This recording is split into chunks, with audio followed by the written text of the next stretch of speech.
Well, CAA basketball fans, you know what they say. All good things must come to an end, and that is the case with our CAA Fast Break series. I'm Griffin Della Penna here alongside our men's basketball insider, Dr. John Giannini, for our final episode of the 25-26 season.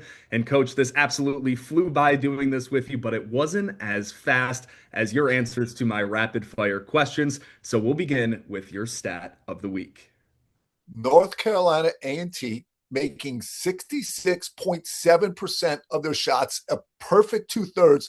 That's the best shooting percentage against a Division I opponent in 8 years in the CAA. College of Charleston back in 2018 shot 68%. How long ago was that? I was still coaching then. That's how long ago that was. North Carolina A&T has had some tough luck this year, losing some buzzer beaters, but recently with the big win against Hampton at NBA All-Star Weekend and then this historic 102-point outing against Elon, things are heading in a more positive direction for the Aggies. Yeah, you really like to see how the Aggies are playing as of late. And from your perspective, too, coach, there are a lot of teams right now that are vying for that critical double bye right now. What is the significance for your team to be in the top four in a tournament format like this? It's hugely important to be in the top four because you have a double bye. You only have a 3-game path to the tournament champion as opposed to 4 or 5 games. And 30 of the last 33 years, the champion has come from a top 4 seed. Now, can it be done? Absolutely. Drexel most recently won as a 6 seed in 2021, but I certainly like my 30 out of 33 odds better than 3 out of 33. The top 4 are coveted spots.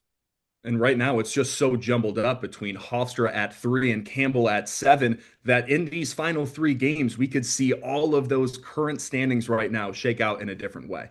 Well, let's break down what people's chances are.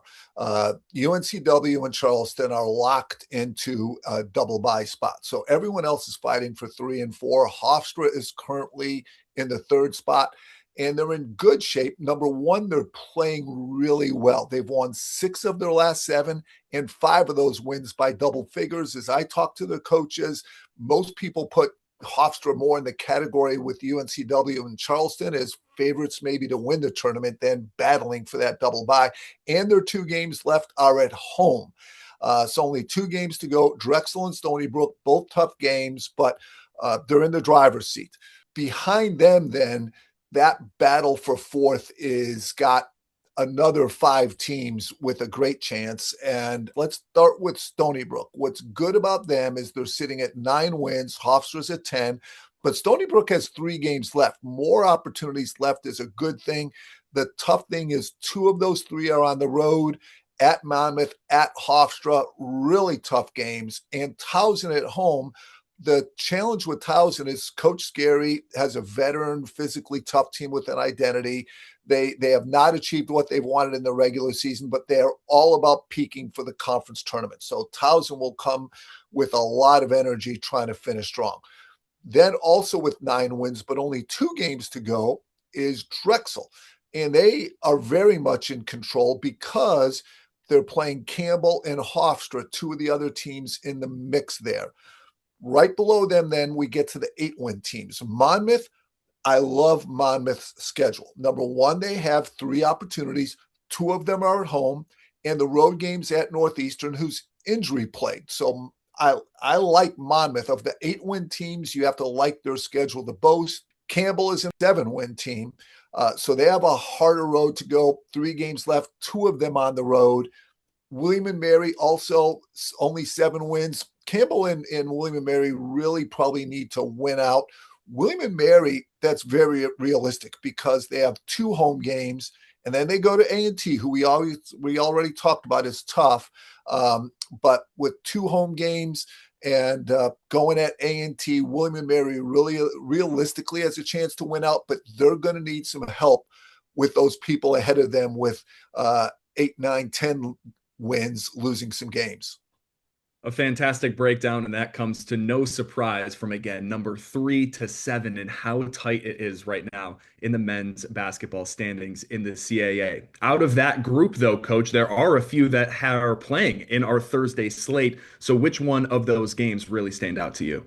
Well, there's two with these teams battling for a top four spot going head to head. There's Campbell at Drexel. This is a rematch. And in the first game, Drexel jumped out to a significant lead, and then Campbell caught fire, ran away with it with a convincing win. And what Coach Spiker told me after that game is, I think I let the tempo get out of hand a little bit. Campbell, one of the top offensive teams in the league. Drexel, one of the best defensive. Campbell scored 81 points in that game. It's pretty simple. If it's a defensive game in the 60s, Drexel's the better defensive team. If it ends up being a scoring game, Campbell has the advantage.